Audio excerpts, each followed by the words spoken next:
Welcome po muli sa Philippine Weather Trivia. Again, para po sa mga bago sa channel na to, ako nga po muli si Alvin Pura, isang meteorologist at ang inyong weather tito. So kanina nga umaga, nakapasok na sa loob ng ating Philippine Area of Responsibility yung ating ika-13 bagyo ngayong taon. Yan po ang bagyong Marce.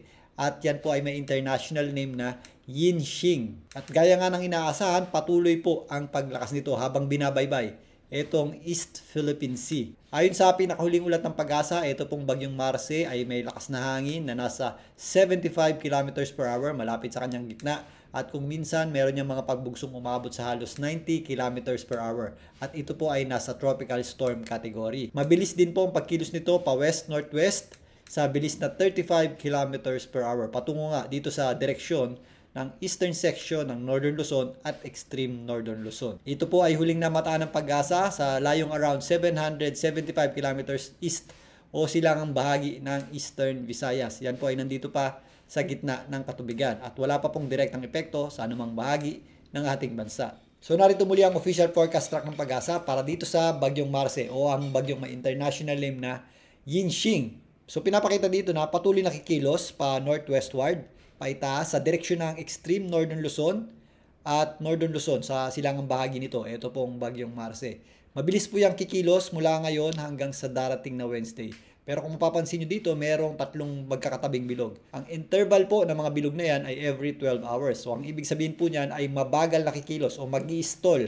Ito pong bagyong Marce dito po sa eastern section ng Northern Luzon at extreme Northern Luzon. Dahil yan sa interaksyon niyan doon sa ating papasok na northeasterly wind flow o yun doon sa ating amihan.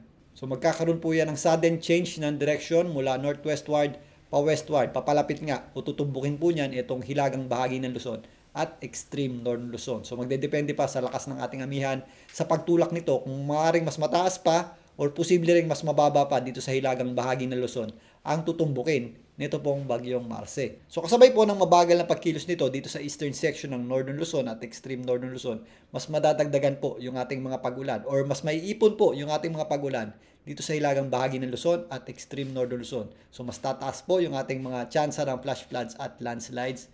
Ganun din po yung mga biglaang pagbaha. Kaya mag-ingat po tayo dyan at maganda po tayo dyan.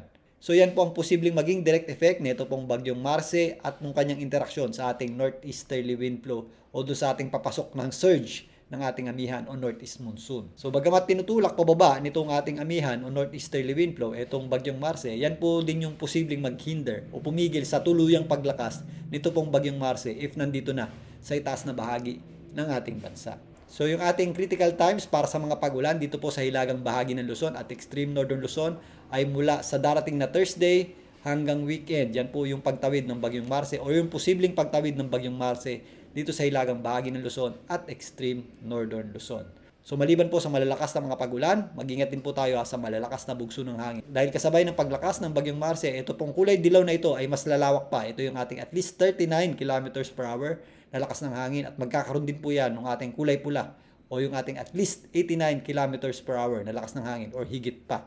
So again, paghandaan po natin ang posibleng pagtawid or pagdikit nito pong bagyong Marce dito sa hilagang bahagi ng Luzon, kasama na po dyan ang extreme Northern Luzon. Sa ngayon nga, malayo pa po ito pong bagyong Marce sa anumang bahagi ng ating landmass or kalupaan. Wala pa po yung direktang epekto sa ating bansa. Ang malaking bahagi po ng ating bansa ay patuloy na makakaranas ng maaliwalas na panahon. Maganda po ang sikat ng araw sa tanghali at mainit.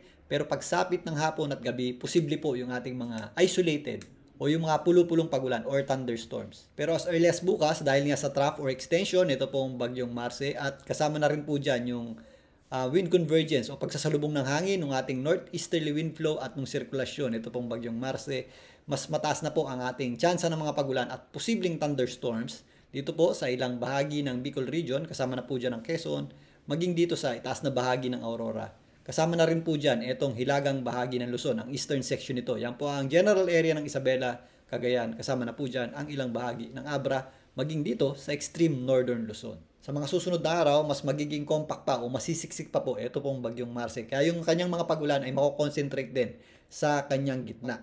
Kasabay po yan ng paglakas pa nitong bagyong Marce.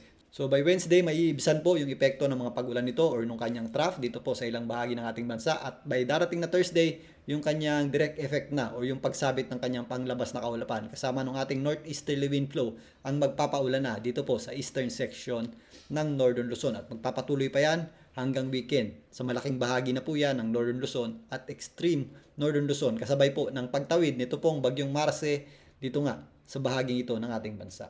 So again, patuloy ngang binabaybay nito pong bagyong Marce, itong eastern section o itong East Philippine Sea patungo dito sa direksyon ng eastern section ng Northern Luzon at extreme Northern Luzon. Kasabay niyan, makakaasa po tayo ng unti-unting paglakas nito. Sa ngayon, mabilis pa ang pagkilos nito pero ang dapat natin paghandaan dito ay ang pag-stall o ang pagbagal ng pagkilos nito dito sa itaas na bahagi ng ating bansa na kung saan magdadala po ito ng posibleng malawakang pagulan dito sa Northern Luzon at extreme Northern Luzon as early as Thursday hanggang sa pagpasok ng weekend. Kaya paghandaan po natin yan at mag-ingat po tayo. Mamaya tabayanan po muli ang ating update para dito sa Bagyong Marce. Muli ito po ang inyong Weather Tito para sa Philippine Weather Trivia.